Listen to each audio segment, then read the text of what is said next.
I've heard it said many, many times, they don't build them like they used to. And there couldn't be anything further from the truth. Yeah, but you do hear that a lot. You hear it a lot. And, popular misconception is that builders are just profit driven and will build the cheapest house they can as quickly as they can, get in, get out, make their profit and run. And, because we've had the advantage of talking to some of the top builders in the province, we see a different picture altogether. Yeah, we have a different perspective, but we have a gentleman here. He's going to set us straight. We have Michael Leo, and he's from Leo & Associates, so welcome to the show. Thank you. Thank you so much. So for those of our audience that may not know, and maybe you can give us a little bit more background with respect to building science. So building science is a relatively new field, a field that straddles engineering and architecture, and it's really about the science of how buildings work. You make it sound really simple. Is it that simple? It could be. It could be. Okay, so when it comes to quality of housing construction, as Simon said, people do say, they don't build them like they used to. What do you say to that? Well, I think a lot of it, frankly, is nostalgia. I think we like to think about the past, and we like to romanticize the past. And we're good at that, aren't we? We are. It was so much better when I was a kid. Everything was brighter. Everything was... Ice cream tasted better. The water was nicer. Yeah.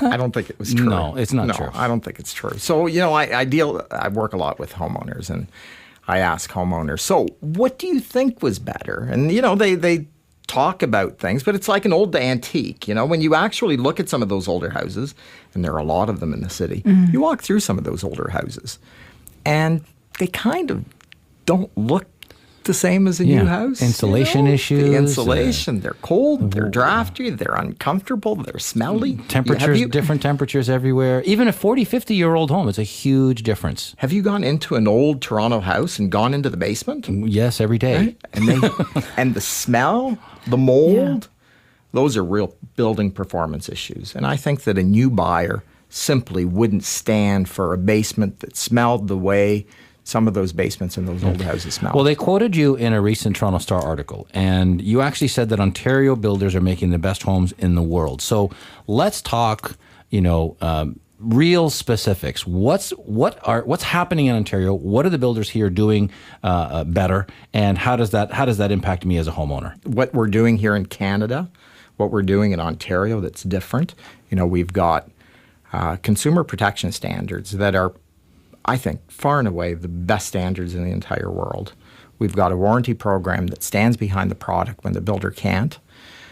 We've got safety standards. We've got fire protection rules. We've got expert trades that go in, like electricians and plumbers, and their work is actually inspected. I mean, we've got a robust inspection regime. And we see it right across the province. We've got electrical inspectors who go in. There's no other jurisdiction anywhere in the world with that kind of quality assurance. So, frankly, I don't believe all of the calls out there from individuals who probably don't know better that we don't build very good houses. I think we build the very best houses anywhere, bar none. So let's talk about some of those innovative features that are typically found now in a new home compared to those homes that are 20 plus years ago. Well, you've got new materials that are all engineered. They're highly engineered. You've got, you can look at just about any system, any product that goes into a new house, from a low-E argon filled window that lets in light but keeps heat in. Yeah. I teach at the University of Toronto in the architecture faculty, and I say to my students, I tell them that we build the best houses because we build in a country where the climate is absolutely unforgiving. If you built walls where air could blow through them, where the snow could get in, people would be uncomfortable. They wouldn't stand for it. So we have to build the very best houses in the world because of our climate. And that's what really drives it. So we've got fire safety measures that limit the amount of glass that we can put on side windows. So if there's a fire, your neighbor's house doesn't catch. We've got ventilation requirements. So you've got fresh air, and the gases in your upholstery, they don't poison you, and that fresh air keeps you healthy, so that even simple things like cooking odors, that they don't linger from day to day and that they're exhausted to the outdoors. So very simple things, but these are all the things that are in new houses in this province. Yeah, and I guess from an economical standpoint, we're talking about heating our homes in this unforgiving winter that we had. Certainly having it sealed nice and tight helped with energy bills too. Absolutely. Yeah, very good. Absolutely. I mean, in a normal situation, we have a temperature swing of 80 degrees. I mean, what other environment in the world has that? And None. you know, we have 40 degrees in the summer and minus 40 in the winter, and it's unbelievable that they can withstand all of that. You're absolutely right. And the real problem in a climate like ours isn't about, you know, ventilation and health and indoor air quality. The real problem in a climate like ours is what happens to that warm, moist air when it gets into that leaky envelope. It condenses and the shell rots out. Yeah. So for people out there, when it comes to mold, because we've had people also that had said, you know what, we're concerned, what can we do to try and prevent? So what can our listeners do in terms of when it comes to mold? You build it right. Yeah. You build a nice tight envelope. You make sure you've got your vapor barriers in place. You make sure that whatever materials are being used, that they're not wet. You make sure that rain doesn't get in. Yeah. You know, most people forget that a lot of times that mold is the result of rain tiny and opening. water that gets in and doesn't get out, Yeah. and things start to rot. Don't you also think, though, sorry, Simon, but don't you also think, Michael, that, I mean, Simon and I see this all the time, home maintenance. You know, you have to keep up with it, right, Simon? Well, it's like anything else. You can't drive your car and not change the right. oil. You gotta, and that little opening or that little, I mean, water will find a way. Absolutely. No matter what. And so you have to inspect, you have to go around, you have to Yeah. look at your windows, you have to look at whether there are any cracks that have developed. You've got to do that. Yeah.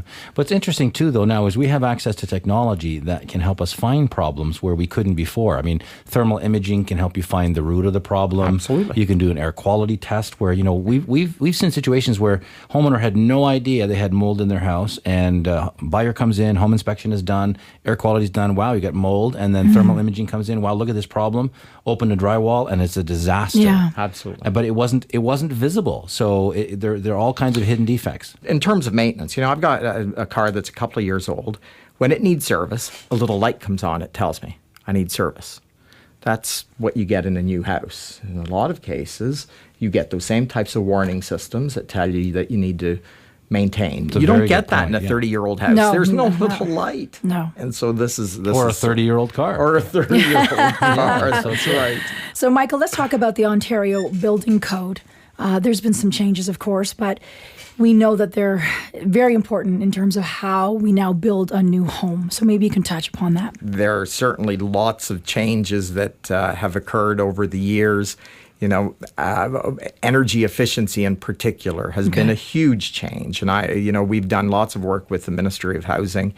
And when we've looked at the energy efficiency of a house built today to a house that was built even 15, 20 years ago, it's almost 50% better. Crazy. I mean, that's We've cut our energy bill in half over 15, 20 years. That's remarkable. That's impressive. It's really impressive. And change continues. So we're going to see, I think, the National Building Code is moving in this direction. We're going to see things like step dimensions change in houses. Yeah. You know, the round doorknobs. I predict that within 10 years, we're not going to see round doorknobs anymore. They're going to be going gone. to be banned because as we age, it's really hard to negotiate that turn. Yeah. And we're going to see the handle. The lever. The lever. So, Michael, how important is it for our listeners and for consumers out there to pay attention to the changes in the building code? Well, I think the changes in the building code are going to happen. Consumers are going to be the natural beneficiary of all of these changes.